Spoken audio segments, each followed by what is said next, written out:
What's up, fam? We are here with the Egyptian card. We are back at it with the Egyptian card. Okay. Egyptian cards. So let's see what goddess or god, which of the Netheru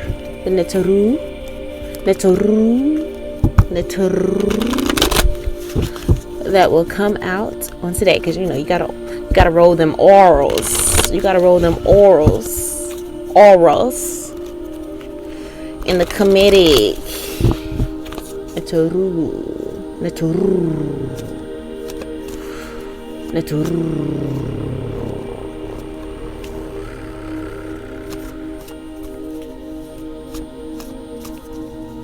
If you can do a cat's purr, then do that. I have a few of the Netheru here. Speaking of cats, Beset.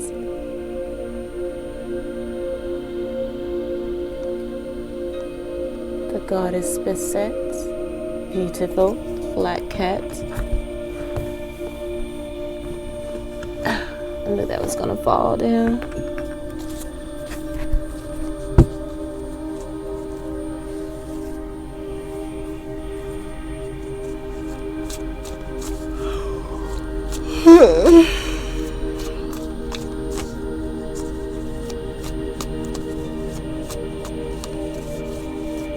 Alright, let's get it. First card off the top.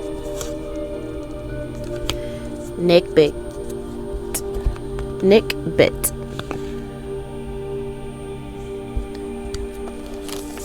From the family, the Ta family.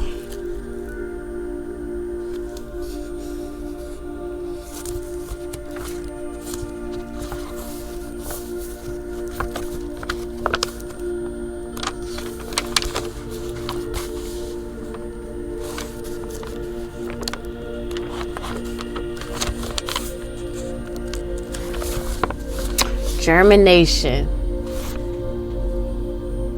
The Egyptian card of the day always seems to tie back to the reading for the day. So I would say go back to the previous reading before this if you want, a little bit more context. If you want to tie this deity in with any, maybe work that you are doing or guided to do from the previous reading. Germination. Seeds planted, being nurtured in nature. Planted in nature, being nourished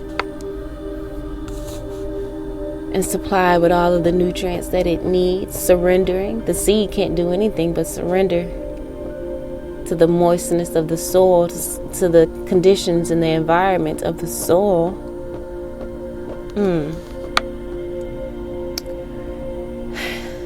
Nekhbet, goddess of the south.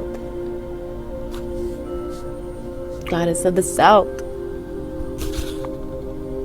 If you want to make me feel like I want to throw up a gang sign. Southside. Nekhbet. Nekhbet is the twin sister of Udjit. UDJIT.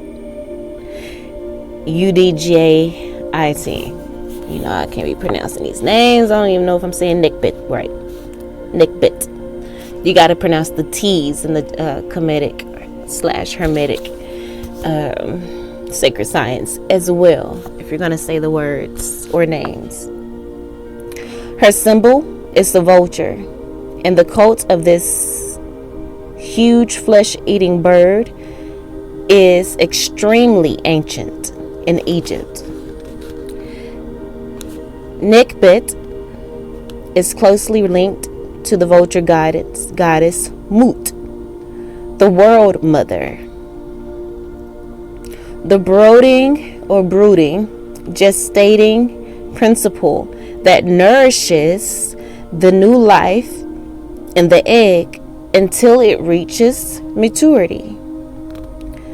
As a fertile nature principle, Nekhbet was said to be a form of the primeval abyss, which brought forth the light, and as mother of the sun god,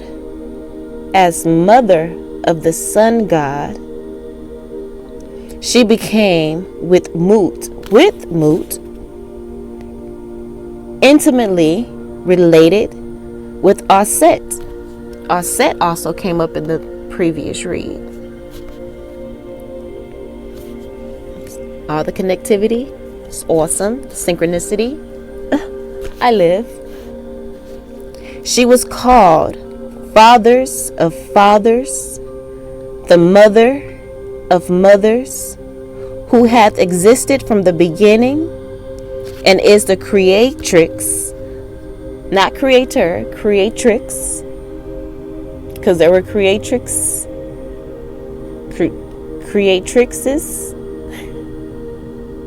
and there were creators. Creator is the man, creatrix is the woman. But it says she's the creatrix of the world. I don't know if there was a creator involved. It was probably all feminine energy.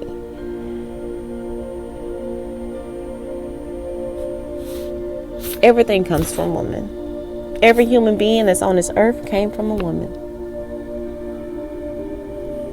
I don't truly believe that Adam-ish. Honestly. It just... Come on. Anyway, we're not going to get into that.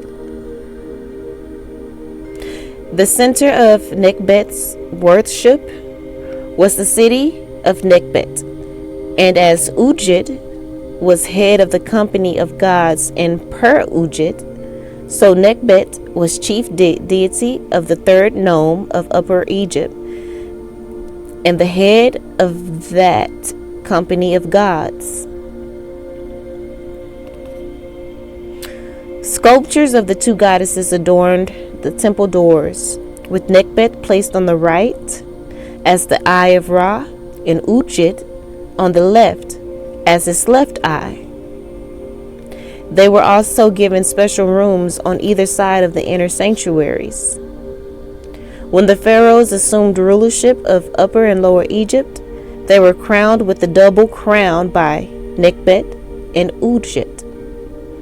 And their symbols, the vulture and the snake, became the symbols of the two halves of the country. They were worn as part of the royal insignia, and together as two uraei, they encircled the solar discs. I don't know if I held this up so you can see.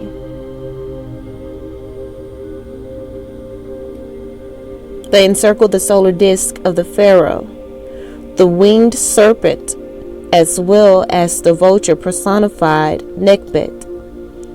And in this serpentine form, they reared from the forehead of Ra to destroy his enemies with fire.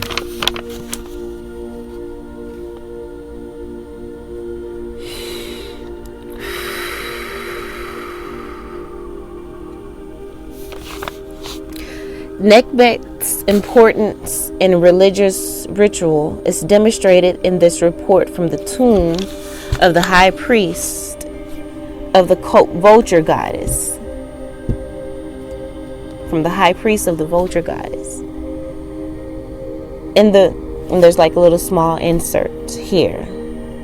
In the reign of Ramses II, His Majesty commanded that the governor of the residence be commissioned to bring the divine bark of Nekhbet to the said festival, and to carry out her sacred rites in the houses of the said jubilee. Frankfurt, 1978, 81. I guess that's like the footnote. In the Duat, Nekhbet watched over the dead and was said to transform their eyes into brilliant light. Here in this card, she wears the white crown of the south, and with her symbol, the vulture, hovering behind her. with her symbol of the vulture hovering behind her. Her left hand is raised over the eye of Udjit, which is her twin sister, with the lotus plant, another symbol of the south, growing below.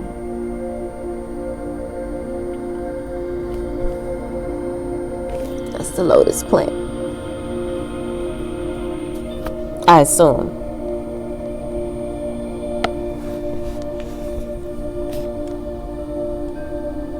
Nekhbet was also associated with the moon. Ashwaler de Lubis states in Egyptian Miracle, his book Egyptian Miracle. Since remotest antiquity, silver was actually described by a single signifying white, synonymous with light and with all that has a milky white character.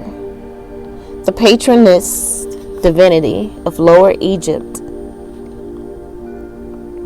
the white crown, is called Nekhbet, the white. Nekheb is also used to designate the moon.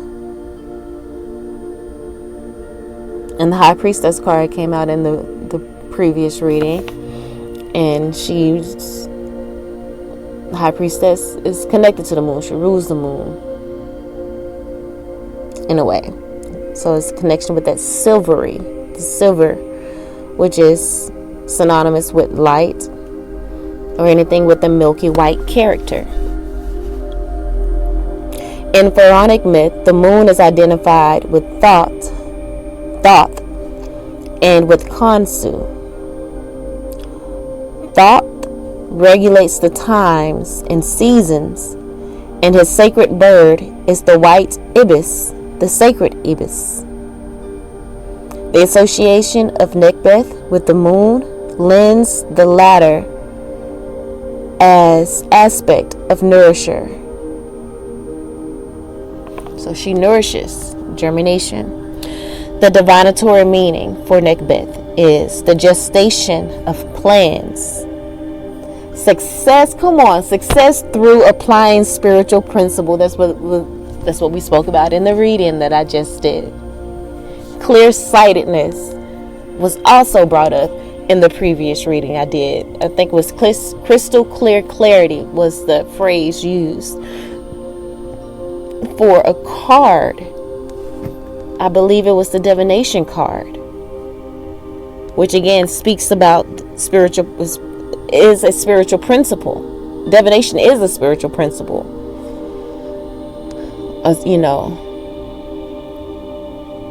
Those are the tools that you use within spiritual principles. How about I say it like that? So beautiful, beautiful, beautiful,